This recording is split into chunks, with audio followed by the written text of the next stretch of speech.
Okay, so revenue analysis for January 2025. Genshin Impact kind of took a heel turn with the patch 5.3 being, kind of took their predatory approach to a new high, and we want to see if it worked. Does being predatory or more predatory actually work better for the company? Because that's what the company's goal is. If that system makes them more money, then they're going to keep using that system. And you might have your outliers that decide to make a charity, but at the end of the day, there's a lot of people working for these companies that are just doing a job. And the same way that you pick your job, you're going to make the highest amount of money that you can for doing the same amount of work.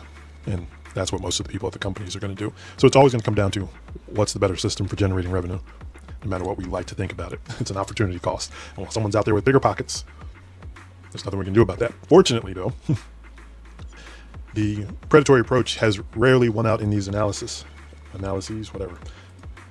So that the approach the company is going to use, their goal is getting players to spend. How much did it convince a given player to spend, or an average player to spend? Fortunately, Genshin kind of went to one extreme recently, while Wuthering Waves kind of pushed in the opposite direction in terms of being more predatory or less predatory. So these results for January will be telling which system makes people spend more. To find the active players for the big four, we see that Genshin has about 56.6 million players in January. We're going to just memorize all the numbers first and then put them in, so I don't have to keep flipping back and forth. So Genshin has 56.6 million. Honkai Star Rail has 19.3 million. Wuthering Waves dropped down to 980,000 on mobile. And Zenless Zero gaining about 500,000 players or about 500,000 players for the second one straight. It's shooting up to about 4.5 million. So let's go ahead and add those numbers in. Okay, kind of a bit of a spoiler there. All right, so we see how many players we got.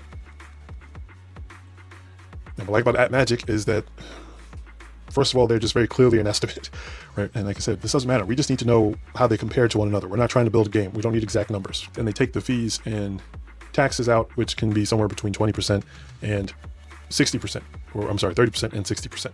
Let's start with Genshin. They knocked it out of the park as far as what their previous revenue. They haven't been this high since Arlecchino's banner. And they did more than 50 million, but less than 100 million. And we expected that. They put the pinch on their spenders, and the spenders generally don't mind spending more, no matter how predatory you can be. The next game on the list is Honkai Star Rail, more than 20 million, but less than 50 million. And we see Wuthering Waves did more than 20 million, but considerably less than Honkai Star Rail, because all these other games, you can just kind of start to gauge. It's all these different games between that did more than 20 million and more than Wuthering Waves before, but less than Honkai Star Rail. So you're starting to get a picture. And Zenless Zero, more than 20 million as well. Not too far off from Wuthering Waves. So now let's go analyze that data. And because what we want to know, because what we're talking about here is not what the best game is. We're trying to figure out, is it better for the industry to be predatory, more like Genshin, or more like Wuthering Waves? So we want to put Genshin in the best light possible. Anyway, let's show you how this works. So if Genshin could have made a maximum of 100 million, and if they had to pay 60% in taxes and fees, you see that they would have grossed 250 million. You see how crazy that number is. But again, that's the maximum that they could have made. If HSR made more than 20 million, but less than 50 million, we're going to say that they made 50 million because they're also on the more predatory end with the power creep.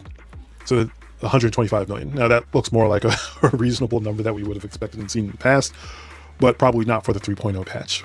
Wuthering Waves, we know that they made more than 20 million, but less than 50 million, but we're going to say they made the minimum. So we're just going to say that they made 20 million. We're going to do the same for Zenless. Okay, so we have our numbers, 28.6 million for Wuthering and Zenless, 250 million and 125 million for Honkai Star Rail. Let's go put them in. We'll stop there for a second because I want to discuss what this is telling you. So that means that what Genshin did is just to compare Genshin to HSR. At its maximum, an average of $4.42 from each player. So that means that that patch motivated people to spend about $5. This is an incredible jump from being at 78 cents last month, I think it was. Yes, it was at 78 cents in December, and that was already an increase from some of the months that they had previously. It's still not as good as Honkai Star Rail, with only 19 million players and getting about $6.50 out of each player. And that's where we now will put in the numbers for Wuthering Waves and Zenless. We were at 28.6. So let's go back and see. Let's do Zenless first, just to make that comparison. 28.6.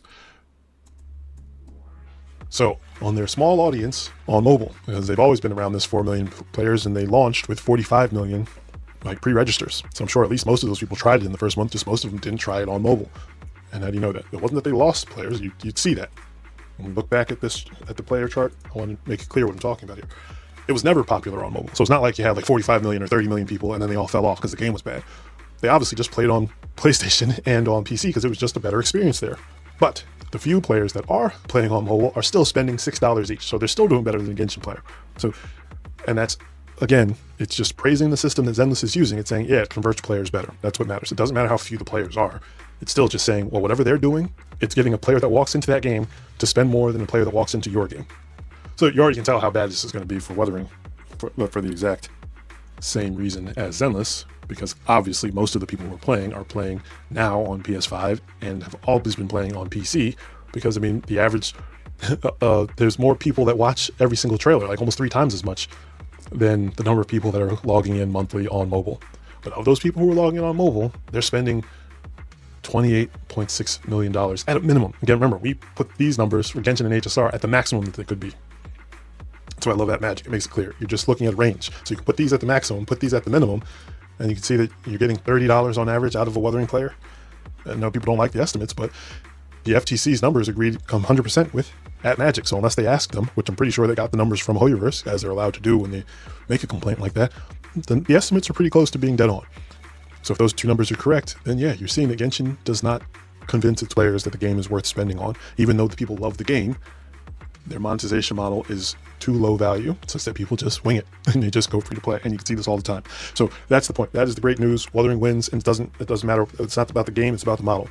That when it comes to being excessively predatory, yeah, you'll get more money, but you get a lot more money out of giving your players value and listening to your players. That's really all I got to say on it, and I'll keep saying that month after month until I'm wrong, and then I'll just start playing other games entirely. Thanks for watching. See you in the next one.